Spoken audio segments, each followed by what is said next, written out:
Hello students, it's me Indu Kapoor Chaudhary taking your lecture of the subject Business Environment, in which today we will study about Unit 1 topic Meaning of Business Environment. So here we go. यहाँ दो words लिखे हैं, one is business and another one is environment. अब business का मतलब तो आपने class 11 और 12 में सीखा ही होगा कि कोई भी कमर्शियल एक्टिविटी जो आपको कुछ ना कुछ प्रॉफिट गेन या कुछ ना कुछ पैसा देती है जिससे आपका घर चलता है, जिसे आपकी लाइवलीहुड चलती है। यहाँ पर क्वेश्चन उठता है कि इन्वायरमेंट क्या है। देखो, वैसे तो इन्वायरमेंट का मतलब भी आप कहीं ना कहीं स्कूल लाइफ में सीख कर आते हो, 6th और 7th क्लास में पढ़ाया जाता है, लेकिन बहुत कम स्टूडेंट्स को इसका मतलब याद रहता है। तो let's discuss what is environment. एक इंसान के सराउंडिंग्स को हम बोलते हैं उसका एनवायरनमेंट। तो मतलब यहाँ पर कोई भी फैक्टर हो सकता है, एक इंसान हो सकता है, एक बिजनेस एंटरप्राइज हो सकता है, एक कंपनी और एक ऑर्गेनाइजेशन, कुछ भी हो सकता है। और वो चीज़ जो उसको सराउंड करती है और वो उसके पास होती है, उसको हम बोलते हैं एनवायरनमेंट। तो यहाँ पर अगर हम दोनों को कंबाइन कर दें तो बिजनेस एनवायरनमेंट क्या हुआ? बिजनेस के आसपास जो दुनिया चलती है, जो चीज़ें उसे सराउंड करती हैं, उसको हम बोलते हैं बिजनेस एनवायरनमेंट। कुछ और चीज़ें हैं इसके बारे में, उसको भी पढ़ लेते हैं। The first point says business environment refers to forces, factors, individuals, institutions which are not under the control of business enterprise but these may affect its performance.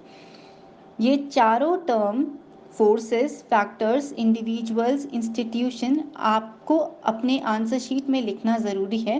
तो कोई भी फैक्टर, फोर्स, इंस्टीट्यूशन आपके बिजनेस एंटरप्राइज को surround करता है, जिसके ऊपर business का कोई कंट्रोल नहीं है, लेकिन बिजनेस की परफॉर्मेंस को ज़रूर इन्फ्लुएंस करता है।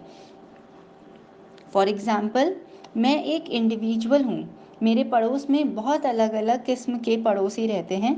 अब ये लोग मेरी सराउंडिंग हैं और ये लोग हैं मेरे इन्वायरमेंट हैं।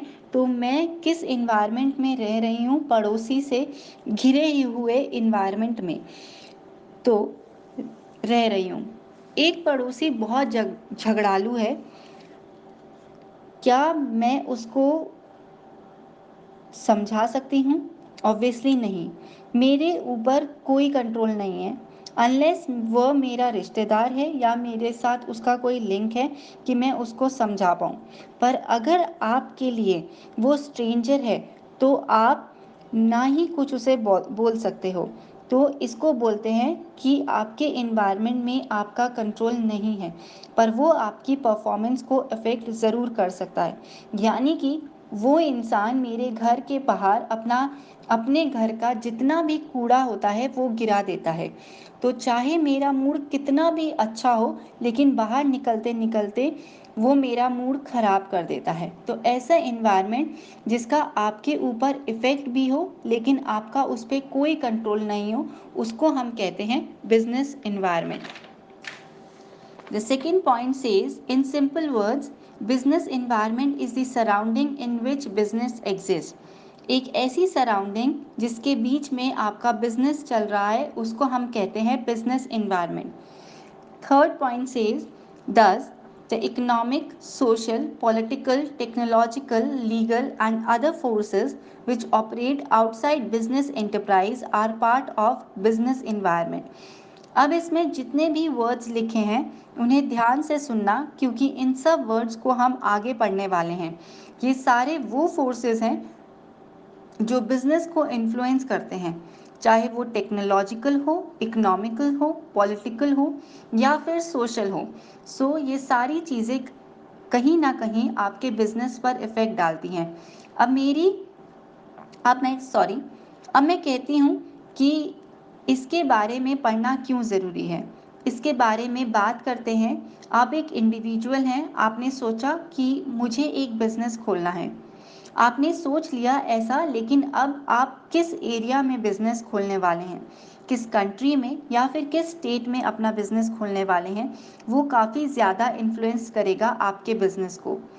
मान ली जाए कि आपने अपना बिजनेस एक ऐसी जगह खोलना है जहाँ के रूल्स बहुत ज़्यादा स्ट्रिक्ट हैं, तो आपको बिजनेस करना उतना ही डिफ़िकल्ट लगेगा। लेकिन कहीं ऐसे स्टेट में अपना बिजनेस खोलें जहाँ के रूल्स बहुत ज़्यादा फ्लेक्सिबल हैं, तो बिजनेस उतना ही ईजी लगेगा।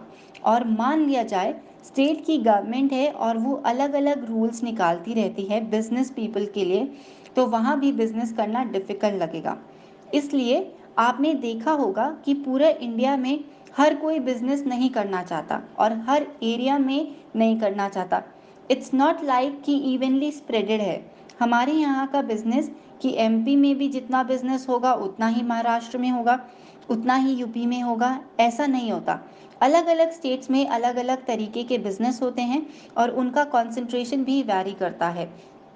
कुछ स्टेट ऐसा है जहाँ पर बहुत सारे बिजनेसेस खोलते हैं, लेकिन कुछ स्टेट ऐसे हैं जहाँ पर बिजनेस नहीं खोले जाते क्योंकि वहाँ का इन्वायरमेंट प्रेफरेबल नहीं होता। तो ये जानना इसलिए ज़रूरी था कि अगर कल को कोई आप बिजनेस एंटरप्राइज खोलने का प्लान करते हैं, तो आपको पता होना चाहिए कि आप किस एरिया में अपना बिजनेस खोल रहे हैं, क्योंकि वो एरिया काफ़ी हद तक आपके परफॉर्मेंस को इफ़ेक्ट कर सकता है। आई होप आपको ये बिजनेस इन्वायरमेंट का मतलब समझ में आ गया होगा।